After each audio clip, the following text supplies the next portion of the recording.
Hi guys, for today's video kay naami karon sa usa sa mga ganahan namo nga kananan diri sa lungsod, ang GT GRN Grills. Diri mi manihapon kay wala misud-an sa amo og nakaunahon na mi nga sa gawas na lang mi mangaon. Lamian kaayo ilang mga barbecue diri guys ug napay ilang halang-halang nga unlimited free sabaw. Daghan sila klase-klaseng lamiang sudan diri guys. Na sila barbecue, fried chicken, lechon manok, balbakwa ug halang-halang. Ang nakanindot diri guys kay ang ilang barbecue is 10 plus 1. Kung mopalit kag 10 pieces na ay pakapin isa. O di ba?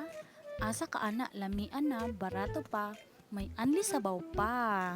So while naghulat sa among order guys, ang chika-chika sa mi ug karon ningabot na among order so mangaon sa mi. Oh, maayo kay mohungit si CJ. Oh, mangaon ta ninyo guys.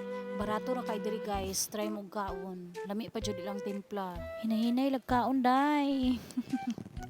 Nahuman na namig pangaon guys. So, pag human ani, pag human na mo kaon guys, neto na po mig 7-Eleven kay namalit ni og soft drinks.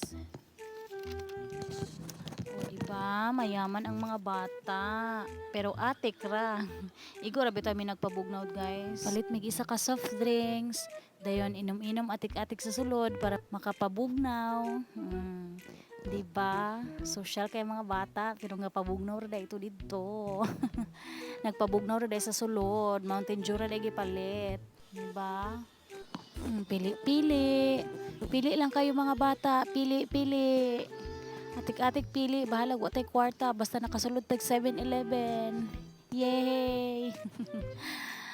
Moto, ang among napilian kay Mountain Dew ra di ay. Oh.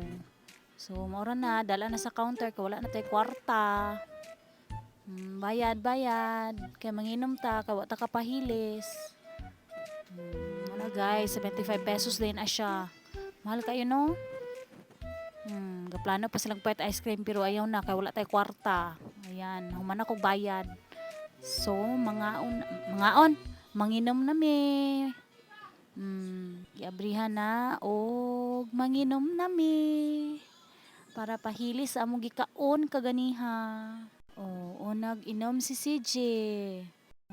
Di ba? Pili-pili pa siya murag dahang kwarta. Mura to guys. Bye. Bye guys, ulit na 7-Eleven!